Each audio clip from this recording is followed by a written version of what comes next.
Imagine standing on the edge of a small island in Biscayne Bay, Miami Beach, on a January morning in 1929. The air smells of sea salt and jasmine, warm and thick the way only Florida winter mornings can be. Ahead of you, rising above a canopy of royal palms and tropical gardens, stands a mansion so staggering in its beauty that journalists of the day struggled to find adequate words. They settled, eventually, on calling it the unofficial White House, because the President-elect of the United States of America was inside, walking its marble floors, eating at its dining table, sleeping in its silk-sheeted beds. This state is called Whitehaven. 5 acres of prime bayfront land on Belle Isle, 650 feet of shimmering waterfront, 11 bedrooms, 8 baths, an 8-car garage, and at the heart of it all, a music room measuring 75 feet long and 35 feet wide.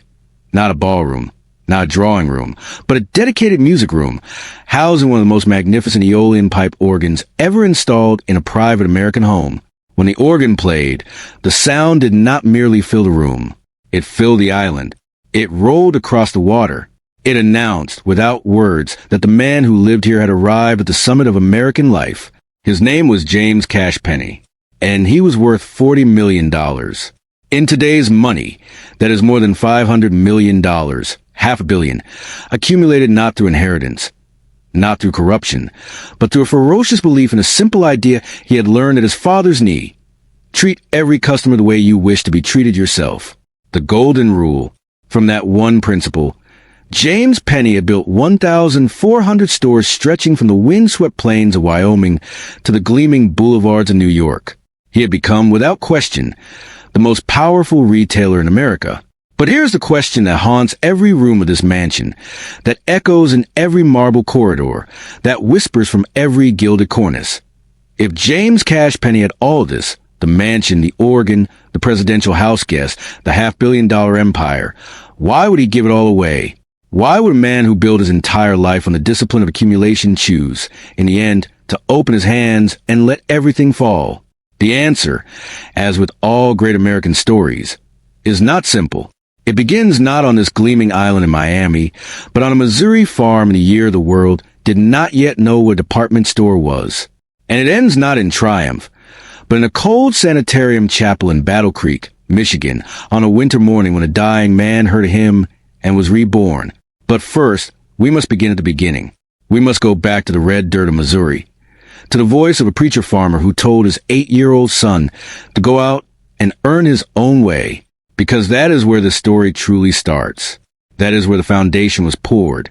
The town of Hamilton, Missouri, sits in Caldwell County, in the rolling northwestern corner of the state, a landscape of wheat fields and timber, of creeks that run brown after summer rains, of church steeples that mark the skyline the way lighthouses mark a coast.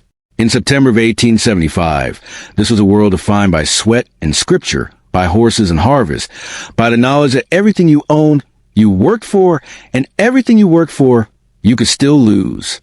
On September 16th of that year, into this world of disciplined poverty, a boy was born. He was named James Cash Penney Jr., after his father, a primitive Baptist preacher who supplemented his modest congregation's offerings with the harder labor of farming.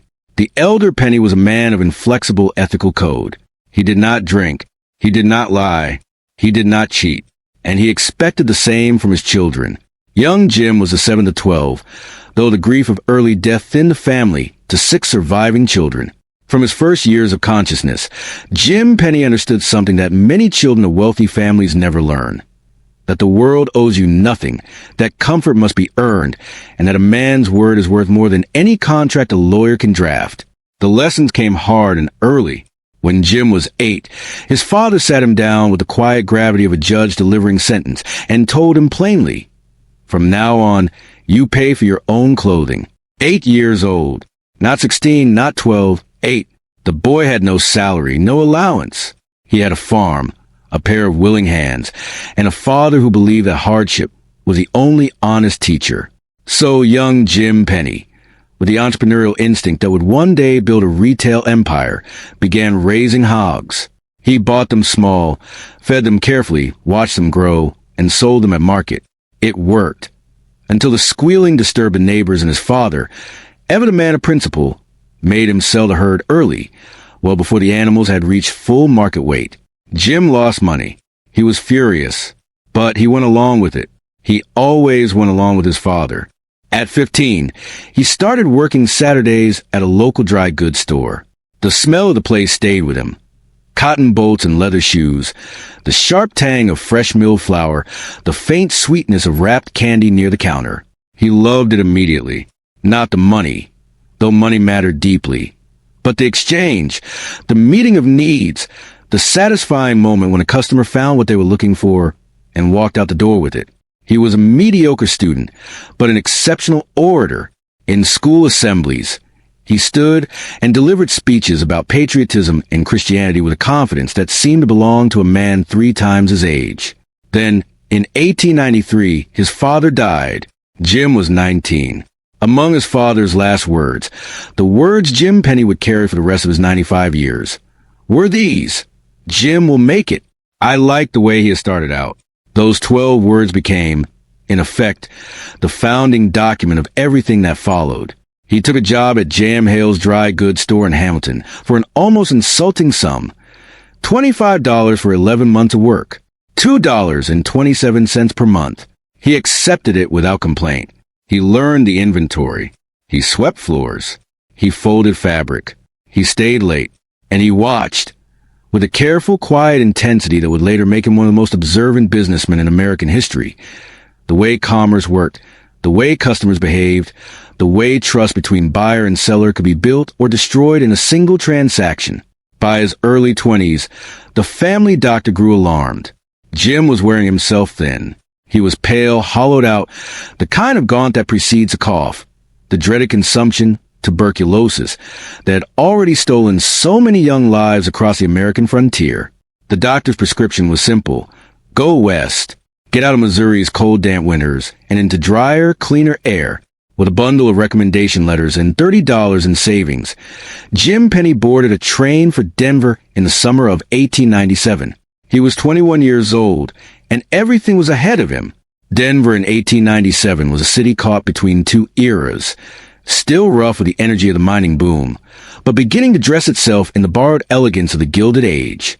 Jim found work at a dry goods store almost immediately, but quit his second position when he discovered the owner was running a dual pricing system: high prices for those who appeared wealthy, lower prices for those who looked poor. The injustice of it hit him in the chest like a physical blow. He thought of his father. He quit the same afternoon. For a brief, disastrous period, he tried the butcher business in Longmont, Colorado. His main client was a local hotel. The arrangement seemed stable until he realized that keeping the hotel's business required weekly deliveries of something the hotel manager wanted more than prime cuts: a bottle of whiskey. Jim Penney paid the bribe for several weeks. Then he thought of his father again. He cut off the whiskey. He lost the account. The butcher shop failed. He was 22 years old, in a city far from home, with no savings and no prospects. What saved him was geography. Almost directly across the street from his failed butcher shop stood the Golden Rule store, owned by Tom and Alice Callahan, fellow Missourians who had built a thriving dry goods operation on the simplest possible premise: good merchandise at fair prices, cash only, no credit, no delivery. The name Golden Rule wasn't merely commercial branding. It was a statement of philosophy, and it spoke directly to everything James Cash Penney believed about how business should be done. He got himself hired as a part-time clerk when a senior employee fell ill, and from that moment, he never looked back. He was relentless. He dusted the floors between customers, sometimes 10, 11 times a day. He memorized the inventory with the dedication of a scholar learning scripture. He worked until midnight and thought about the store until dawn. Tom Callahan, watching all of this, saw something he had not expected. Not just a hard worker, but visionary one. A young man who understood that commerce was not merely about goods and money, but about the relationship between a merchant and his community. In the winter of 1899, Callahan offered Jim Penney a 1/3 partnership in a new store he intended to open. Jim's share of the investment would be $2,000, $500 from his own savings, and $1,500 borrowed from a Missouri bank at 6% interest. The location, Kemmerer, Wyoming. Population, 900 people. It was a coal mining town surrounded by sagebrush and cold wind. A town, by most measures, that seemed entirely insufficient as a foundation of a retail empire. Jim Penney disagreed. On the same day he accepted the partnership, he asked his longtime girlfriend, Berta Alvarez, to marry him. She said yes. And together, young, broke, full of fire, they loaded their belongings onto a train heading deeper into the American West. April 14th, 1902. Kemmerer, Wyoming. The morning is cold, as April mornings in Wyoming always are. The kind of cold that bites through a wool coat and settles in the joints. The kind that makes you want to be indoors with a fire burning. But the town was not indoors. By 8 in the morning, a crowd had already gathered outside the narrow storefront on Pine Street, curious, cautious, and slightly skeptical. After all, the miners of Kemmerer had been conditioned by the company's store, the only place to spend their scrip, the place that marked up everything and trusted no one, a store that offered cash only, fixed prices. Honest quality seemed almost too good to be true. The Golden Rule store was 25 feet wide and 45 feet deep. It smelled of new cotton and sawdust, of leather shoes lined up in rows, of the dry goods abundance that the frontier rarely enjoyed. The shelves were packed with shirts and trousers and bolts of fabric and practical woolen socks. Everything a mining family needed, priced at what was actually worth. Jim Penney stood behind his counter in his best suit, which was also his only suit, and waited. The first customer walked in, then a second. By noon, the line stretched onto the sidewalk. By closing time, the day's receipts totaled $466.59. It was, for a 900-person town, a stunning opening. Jim and Berta were so overwhelmed that they barely slept. They lived above the store in rooms furnished with shoe boxes turned into chairs and packing crates turned into tables. Water was drawn from a well in the yard and hauled up by bucket and rope. When their baby boy slept, he slept in a padded drawer beneath the sales counter, lulled by the sound of transactions, of money exchanged and goods distributed, of the machine they were building together. By the end of 1902, the store had done nearly $29,000 in business, about $850,000 in today's money, and turned a profit of $8,500. Jim Penney's share was enough to make him comfortable, not wealthy. But comfort was not what he was after. He was after the horizon. He and Berta developed habits that would define the Penney Company for decades. They learned the name of every customer, even those who only visited twice a year. They remembered sizes, preferences, family situations. When a miner's wife came in to buy her children's school clothes, they knew which children, what sizes, what she could afford. The store was not just a commercial transaction. It was a community institution. And the community responded to it with a fierce loyalty that only comes when people feel genuinely served rather than exploited. By 1907, Callahan and Johnson had dissolved their partnership, and Jim Penney purchased full interest in all three stores. He was 32 years old, and already a man of some means. But he had grander visions, and a system he had begun to perfect. A system of partnership that was unlike anything American retail had ever tried. He would not hire managers. He would create partners. Each new store manager would own a 1/3 share of his store, funded partly by a loan from Penney himself at favorable rates. In exchange, that manager would share in profits and would use those profits to help open the next store, training the next generation of managers turned partners. It was a virtuous cycle, a retail flywheel spinning ever faster. It was, in essence, a franchise model decades before the word franchise was common in American business. By 1912, there were 34 stores in the Rocky Mountain states. By 1913, the company had moved its headquarters to the Kearns Building in downtown Salt Lake City, Utah, and been incorporated under a new name, the J.C. Penney Company. By 1916, stores were opening east of the Mississippi River. By 1920, there were 120 locations across the country. By 1924, James Cash Penney was reporting personal annual income of more than $1 million, equivalent to roughly $30 million today. He was building toward 1,000 stores. He was building toward the sky. But building toward the sky has a way of blinding you to what is beneath your feet. In the early 1920s, something changed in James Penney's relationship with ambition. He had always been a man who worked until midnight, worked through grief, worked through fear. But now, for the first time, he began to build not just stores, but monuments. The great difference between a businessman and a magnate is often exactly this: the moment when buildings begin to represent not commerce, but identity. When the size of a man's house stops being about shelter and starts being about statement. James Penney built his first monument on the water. Belle Isle, then officially addressed as 8 Belle Isle, was a private island in Biscayne Bay, separated from the bustle of Miami Beach by a narrow channel of turquoise water. In 1921, when Penney purchased his estate, he was perhaps the wealthiest self-made retailer in the country. He paid, reportedly, a sum that reflected the property's extraordinary waterfront position, and set immediately about transforming it into a home worthy of the empire he had built. He named it Whitehaven. It was both a description, the white colonnaded haven it appeared to be from the water, and a declaration. This was not merely a home. This was a sanctuary. Stand now at the iron gates of Whitehaven, in the golden morning light of 1926, and let your eyes take it in slowly. The house rises 3 stories above the waterline, its cream stucco exterior catching the Florida sun and throwing it back in warm waves. The architecture is Mediterranean revival, the dominant language of Gilded Age Florida luxury, with its arched lodges, red tile roof, and ornamental ironwork that seems to grow organically from the masonry rather than being applied to it. Broad white columns frame the main entrance in a colonnade that stretches 50 feet across the facade.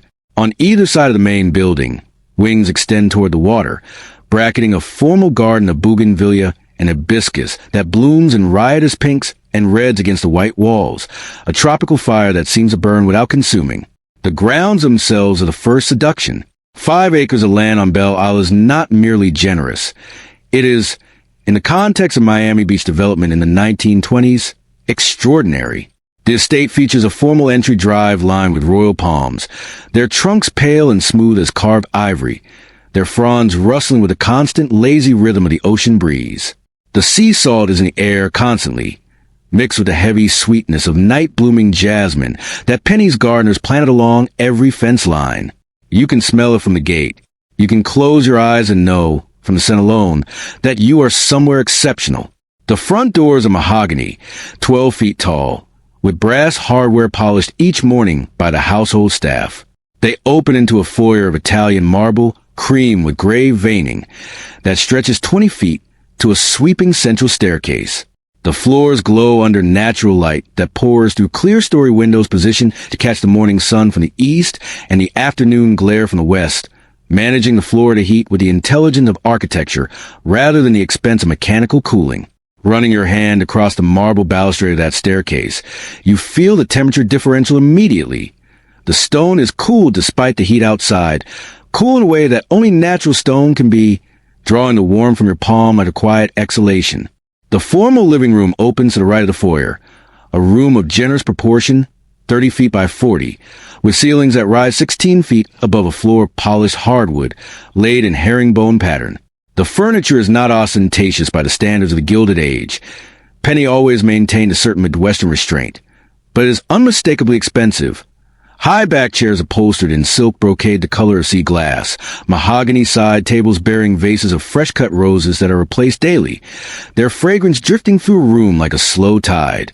The windows face the bay, and through them the water glitters and shifts in the subtropical light, turning the room into something between a home and a painting.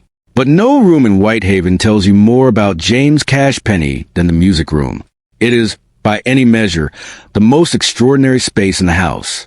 75 feet long and 35 feet wide, the approximate footprint of a professional basketball court. With soaring ceilings and the acoustics of a small concert hall, the music room was designed not to display wealth, but to experience it. Along the entire north wall, installed at extraordinary expense and filling the room from floor to ceiling with its gilded pipes, stands the Aeolian pipe organ. Aeolian was a preeminent maker of high-end pipe organs for private residences in the early 20th century. Their instruments graced the homes of Rockefellers and Vanderbilts, and the organ at Whitehaven was among the finest ever installed outside a church or concert hall. When it played, The bass notes did not merely sound in your ears. They lived in your chest, a vibration that was less sound than physical experience, the kind of thing that makes people believe, involuntarily, in something larger than themselves. James Penney was not, in these years, a man of deep personal faith. He gave to Christian causes. He named his first store the Golden Rule. He respected his father's memory and his father's God. But the organ was not a theological statement. It was an aesthetic one. It was the expression of a man who had grown up in a modest farmhouse with no instrument more sophisticated than a church hymnal, who had spent his 20s sleeping above a hardware store, and who now possessed the financial power to fill a room with music that could shake a building. The organ was proof to himself, perhaps more than anyone else, of how far James Cash Penney had come.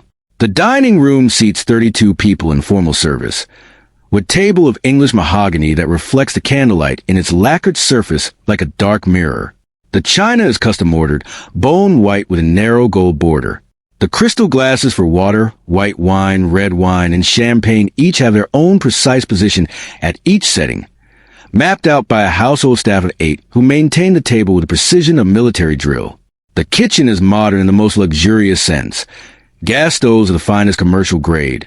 Copper pots hanging from ceiling racks, a cold room that could stock provisions for a party of 50 for a week. Upstairs, the 11 bedrooms are each distinguished by their views. The master suite occupies the entire eastern end of the second floor, with windows on 3 sides that offer a panorama of Biscayne Bay from dawn's first gray light to flamingo pink of sunset. The bed is a carved mahogany 4-poster draped with embroidered linen that Penney reportedly had brought from Ireland. The bathroom adjoining it features Italian marble throughout. Floors, walls, counters, even a soaking tub, with fixtures of polished brass that must have seemed almost shockingly modern in 1921. The 8 guest bedrooms are individually appointed, each with its own color scheme, its own small writing desk, its own view of either the bay or the formal gardens. When Herbert Hoover arrived to stay in January 1929, he occupied these rooms with the quiet satisfaction of a man who had been offered the use of many great estates and had chosen this one above all others. The 8-car garage behind the main house, with quarters above for the chauffeur and groundskeeping staff, says something important about the era. A man with 8 cars in 1926 was not merely wealthy. He was making a statement about the future itself, the automobile age, the age of motion and freedom and speed that America was entering with its characteristic reckless enthusiasm. The estate also maintained a boathouse on its 650 feet of waterfront, housing the vessels necessary for entertainment on the bay. On warm evenings, the sounds of the estate drifted across the water, the organ playing through open windows, the murmur of guests on the terrace, the tink of crystal glasses, the gentle slap of water against the dock. In these years, the mid-1920s, the apex of what the historians call the Roaring Twenties, Whitehaven was one of the most celebrated private residences in the southeastern United States. Its guest book held names that read like a ledger of American power. Businessmen, senators, editorial writers, the incoming president of the United States. Penney himself was not a man who sought the social scene for its own sake.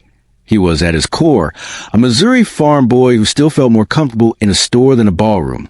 But he understood the utility of visibility, the way proximity to power could amplify your own. He was, in the language of our time, networking. He was building relationships that he believed would serve not just his business, but his causes.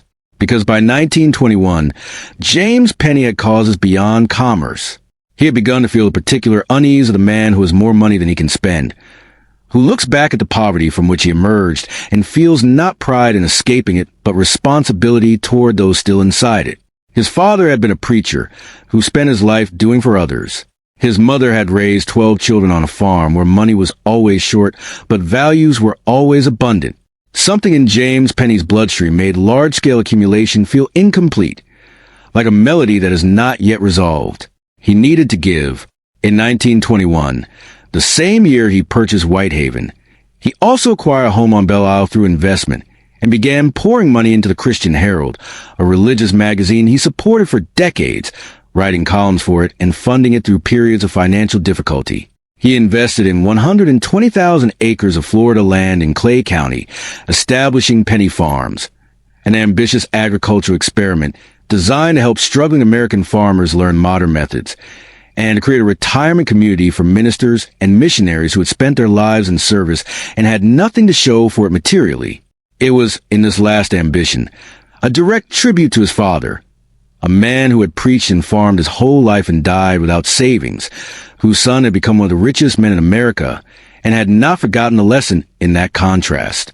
He endowed foremost dairy products, bringing scientific methods to dairy farming and ultimately building what would become the third largest dairy corporation in the world. He served on the founding board of the University of Miami. He became, as one contemporary profile put it, not merely a retailer but a force, a man whose wealth was matched by his determination to deploy it in the service of something larger than himself. And yet, at this peak of his power, he was also, quietly, a man moving toward the precipice. The cracks were there, if you knew where to look. They were not in the marble or the mortar of Whitehaven.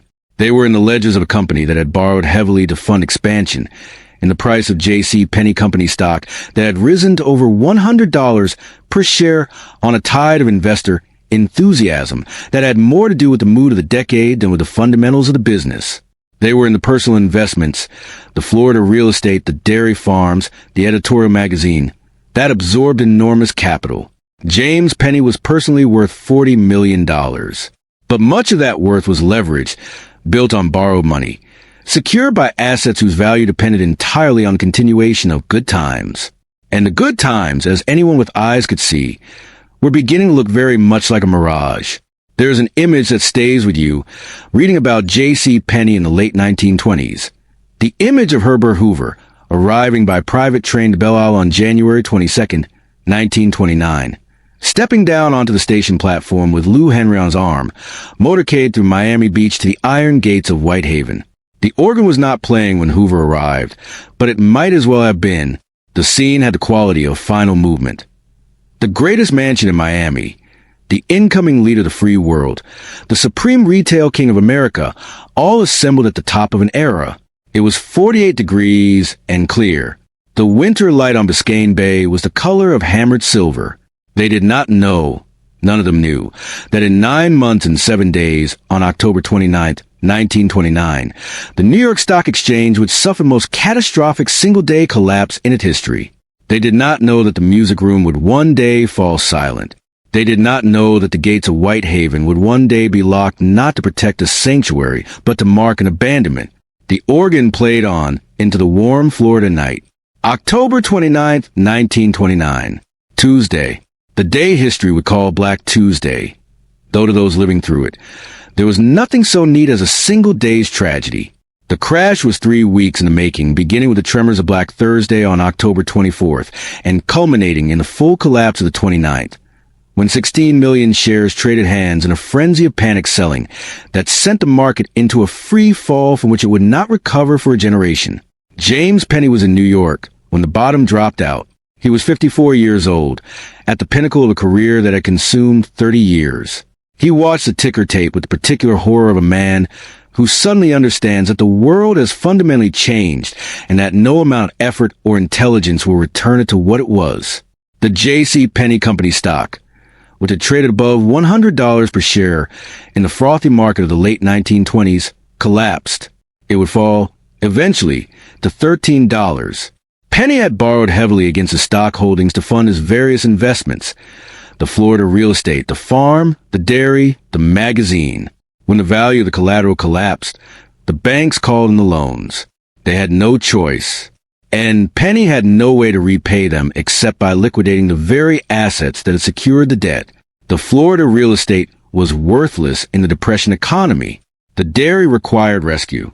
The charitable causes he'd been funding required decisions.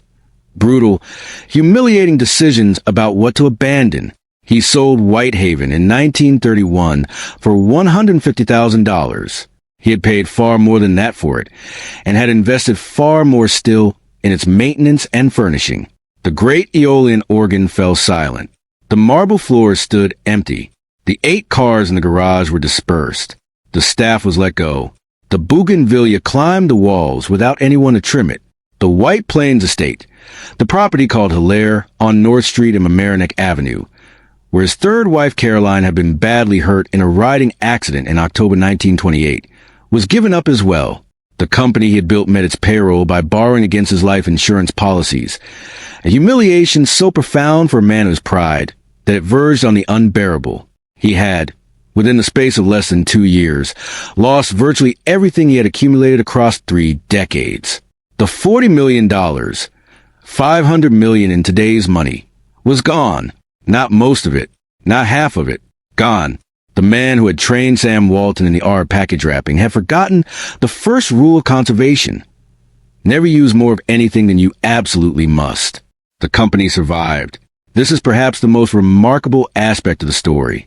The J.C. Penney Company, built on its founder's founding principle of no debt, cash only, emerged from the Depression leaner and still standing. Its 1,400 stores had weathered the crash better than nearly every comparable retailer in America, precisely because of the financial discipline its founder had preached for 30 years, even as he himself had abandoned that discipline in his personal life. The irony was not lost on him. The preacher's son had preached a gospel he had failed to practice. Penney himself was another matter entirely. By the winter of 1931, those who knew him well were genuinely afraid for his life, not for his physical safety, though he was gaunt and hollow-eyed in a way that alarmed his associates. The fear was for something more essential. His will. James Cash Penney, the man who had never stopped moving, who had personally interviewed 5,000 job applicants in a single year, who had attended 59 store openings in a single year of his early 80s, had gone still. He slept badly and ate less. He moved through his days with the mechanical quality of a man going through motions in which he no longer believed. His business associates reported that he sometimes stood at office windows for minutes at a time, staring at nothing, as if searching the middle distance for something he had misplaced and could not name. He was verging on a complete nervous breakdown. An old friend, watching this disintegration and recognizing it for what it was, intervened. He convinced Penney to admit himself to the Battle Creek Sanitarium in Battle Creek, Michigan, the famous institution run by Dr. John Harvey Kellogg, where wealthy and prominent Americans had been coming for decades to recover from the accumulated stresses of ambitious lives. It was the most celebrated health spa in the country, a place of vegetarian meals and hydrotherapy and fresh air and rest. It was, in short, the opposite of everything James Penney had built his life upon. He checked in around Christmas of 1931. The Michigan winter was merciless. Temperatures dropping below zero. The sky the color of old pewter. The wind off Lake Michigan pushing through every coat and glove. The sanitarium was warm inside, its corridors quiet with the particular hush of places where people are allowed, perhaps for the first time in their lives, to be simply ill. Penney was given a room, a diet, a regimen of rest. He obeyed. He had nothing else to do. The days passed. He slept more than he had in years. He ate. He walked the corridors in a bathrobe. He was, by his own later account, empty, not merely tired, not merely depressed, but hollowed out, a man who had removed everything from himself in the great crash and had not yet found anything to replace it with. The money was gone. The mansions were gone.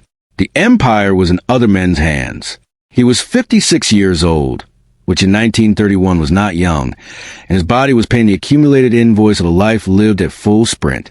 And then one morning, it was reportedly early January 1932, he woke before dawn to the sound of something drifting down the corridor of the sanitarium. It was singing. Simple, unaccompanied voices. Staff members and patients gathered in the hospital chapel for an early morning service, singing a hymn that had been written barely 30 years earlier by a woman named Sevilla D. Martin. Be not dismayed, whatever betide. God will take care of you. Beneath his wings of love abide. God will take care of you. James Penney lay in his bed and listened. He was a man who had built his first store on the principle of the Golden Rule and had named it after God's most distilled commandment, but who had spent the decade of his wealth growing steadily further from the faith of his father, distracted by the very success that faith had, in his belief, produced. He had been, in the years of Whitehaven and the organ and the presidential house guest, a man who used faith rather than lived it, who cited it in speeches, employed it as a business philosophy, displayed it as a character credential. The crash had stripped all of that away. What remained in the sanitarium room on a winter morning, was the bare fact of a man who had nothing left and was listening to a hymn about a God who would take care of him.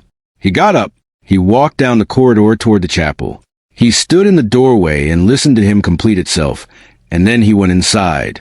And in that small room, by his own later account, written in the book he would call 50 Years with the Golden Rule, a spiritual autobiography, something happened to James Cash Penney that all the marble and the pipe organs and the $500 million had never been able to provide. He was at 56, broken down and bankrupt and broken open, reborn. He said later that he cried. He said the words of the hymn pricked his heart with a precision that the language of business had never managed. He said he walked out of that chapel a different man than he had walked in, not restored, not immediately healed, but located. He knew where he was. He knew what mattered. He knew what he had spent 20 years getting wrong. The years that followed the Battle Creek Chapel were the most instructive chapter in a life that is full of instructive chapters. What is remarkable about James Cash Penney is not that he lost his fortune. Many men have done that, in crashes and panics and recessions, and vanished from history into the comfortable obscurity of their diminished circumstances. What is remarkable is that he did not vanish. He came back. Not immediately and not easily. The practical recovery was slow. Old friends and relatives loaned him money to survive the worst years. The J.C. Penney Company, grateful for the institution its founder had built, began paying him a salary for the first time in many years. The man who had once been worth $40 million now accepted a paycheck like any other employee. He made some wise investments as the economy gradually recovered, acquiring more J.C. Penney Company stock at the depressed prices of the early 1930s and holding it to the long recovery. By the late 1930s, he was financially comfortable again. By the 1940s, he was genuinely wealthy, though never again at the stratospheric level of the 1920s, and never again with the leveraged, borrowed quality of that earlier wealth. But the more important recovery was not financial. It was moral in the deepest sense of the word, the recovery of a man's understanding of what his life was actually for.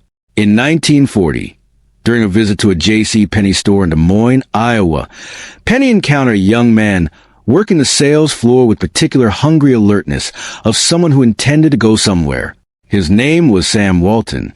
He was 22 years old, just starting out in retail, still learning. Penney spent time with him that day, showing him, with the patience of a great teacher, how to wrap a package using the minimum amount of paper and ribbon, how to preserve materials without sacrificing presentation, how the small disciplines of commerce accumulate into large results. Sam Walton would remember that lesson for the rest of his life. The man who founded Walmart learned package wrapping from a man who founded J.C. Penney. In American retail history, that is roughly the equivalent of Mozart teaching Beethoven to play scales. Penney threw himself into charitable work with ferocity that seemed, to those around him, almost compensatory, as if he were making up in deeds for the years he had spent in the distraction of accumulation. He continued funding the Christian Herald. He supported the Bowery Mission in New York City with donations that totaled, over his lifetime, approximately $4 million, the equivalent of $52 million today. He gave 90% of his personal income to church and other charitable organizations. He established the James C. Penney Foundation in 1954, dedicated to causes of human dignity and community service. He partnered with IBM founder Thomas Watson, radio personality Arthur Godfrey, and Minister Norman Vincent Peale to found 40 Plus, an organization dedicated to helping unemployed executives find new work during and after the Depression. He never stopped working. In 1959 alone, at the age of 84, he attended 59 store openings, made 100 speeches, spent 200 days on the road traveling 60,000 miles, and appeared on 27 radio and television programs. He visited the Kemmerer store, the Mother store, every year. He went back to Hamilton, Missouri, and helped rebuild a school and the library of the town where he had learned as an 8-year-old to earn his own way. In 1926, 3 years before the crash, but with a prescience that suggests he already felt something shifting, he had founded the Penney Farms community in Clay County, Florida, on the 120,000 acres of land he had purchased for his agricultural experiments. After the crash, when the agricultural dreams had to be scaled back. The community survived as something Penney cared about even more: a retirement village for ministers and missionaries who spent their lives in service and had nothing saved. It was, in its essence, the monument his father deserved and never received, a place where men who had done God's work without accumulating earthly reward could live their final years in dignity. The community was listed on the National Register of Historic Places in 1999, and the Penney Retirement Community, it became, is still in operation today, still housing clergy and missionaries in the Florida sunshine, still bearing the name of the Missouri farm boy who built an empire and, in the end, gave it all away. Now we return to where we began. Stand again on the edge of Belle Isle, Miami Beach, on a January morning. But this time, the year is not 1929. The year is 1932. The gates of Whitehaven are closed. The new owner has not yet done much with the property. The organ in the music room stands silent, its gilded pipes cold and lightless. The last music it played already absorbed into the air and dispersed. The bougainvillea is beginning to creep, unchecked, toward the upper windows. The royal palms along the entry drive are exactly as they were, magnificent, indifferent, as certain as they have always been. The house is not ruined. Not yet, but it has the quality that empty houses always have. The slightly hell-bred quality of a place waiting to find out what will become next, waiting for its story to be decided. Here is what becomes of it. The property at 8 Belle Isle, later renumbered as 9 Island Avenue, would eventually be redeveloped, as almost all great Florida states of the Gilded Age were, into more profitable architecture of the mid-century. Today, a condominium building stands where Whitehaven stood. The Aeolian organ is long gone, along with the marble floors and the 8-car garage and the 650 feet of waterfront garden. Nothing of the physical structure survives. Belle Isle today is a pleasant residential island known to Miami locals as a quieter alternative to more frenetic luxury of Star Island. Tourists don't visit it for J.C. Penney. Most people who walk its sidewalks don't know his name. The White Plains Estate, Hilaire, on North Street, met a fate more decisive than mere redevelopment. In 1958, the property was acquired for public use, the mansion demolished, and on its footprint was built the new White Plains High School, the place where Caroline Penney had been thrown from a horse in October 1928, the place where the president-elect had not stayed, but where Penney's New York life had been centered, became a school. Children walk its halls today without knowing that their building stands on the land of man who began teaching America to shop. The J.C. Penney Historic District in Kemmerer, Wyoming, the mother store and the house above it, where Jim and Berta lived with their baby in a room furnished with shoe boxes and packing crates, was declared a National Historic Landmark in 1978. It is one of the few physical monuments to Penney's story that still exists in anything like its original form. The store is still there. You can walk inside, stand on the wooden floor where $466.59 changed hands on April 14, 1902, and feel something that the word beginning does not quite capture. Possibility, maybe, the particular electricity of a moment when someone decided to try something in the world against all odds, said yes. James Cash Penney died on February 12, 1971, in New York City.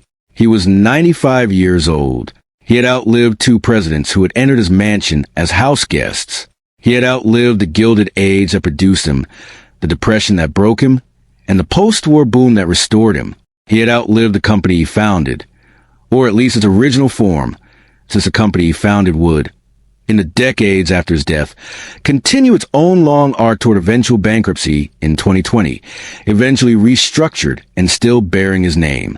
His estate at death was valued at approximately $35 million. Not the $500 million of his peak, but a comfortable, hard-won dignity. Norman Vincent Peale delivered the eulogy. He was buried in Woodlawn Cemetery in the Bronx, not far from the grave of F.W. Woolworth. 2 retail giants, neighbors in death as they had been in commerce. A bronze bust of James Cash Penney stands today in the rotunda of Missouri State Capitol in Jefferson City, installed there in 1994 when he was inducted into Hall of Famous Missourians. The question we began with, why did the retail king give it all away, has, by now, many answers. He gave it away because he lost it, which is the most obvious answer.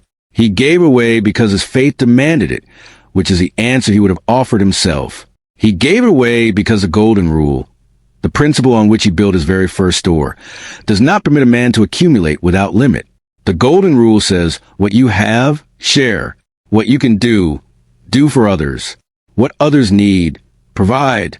But there's a fourth answer, the one that the architecture of Whitehaven whispers when you listen carefully enough. He gave it away because he had to learn, as all men of great ambition must learn, that the mansion is not the achievement. The achievement is the thousands of partners he made wealthy. The achievement is the Kemmerer store that still stands. The achievement is Penney Farms, where retired ministers live in dignity. The achievement is Sam Walton, learning package wrapping from a master, and going on to build the largest retailer in human history. The achievement is the $40 million that passed through his hands not as an end, but as a means, a river capital that flowed through him and out into the world, carrying something of his character in every transaction. Money. He understood finally on that winter morning in the Battle Creek Chapel, with him filling the corridor and finding him in his empty room. Money could buy marble, but it could not buy peace.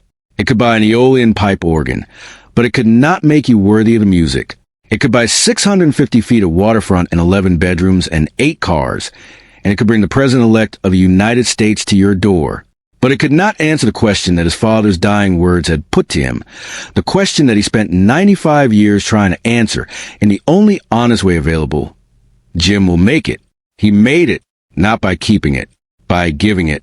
On that January morning in 1929, with Herbert Hoover inside and the organ playing and the Florida light dancing on Biscayne Bay, Whitehaven was everything a man could build for himself. By the end of 1931, when the gates closed for the last time and James Penney walked away, it had become something more valuable. The empty stage on which he finally understood what the play was actually about. The gates stay closed. The palms keep growing. The water keeps moving. And somewhere in the distance, if you're very still, you can almost hear it. The last long, trembling note of the Aeolian organ, rising above the island, above the bay, above the Florida sky, and dissolving into the same warm air it came from. It was never his to keep. It was only ever his to give.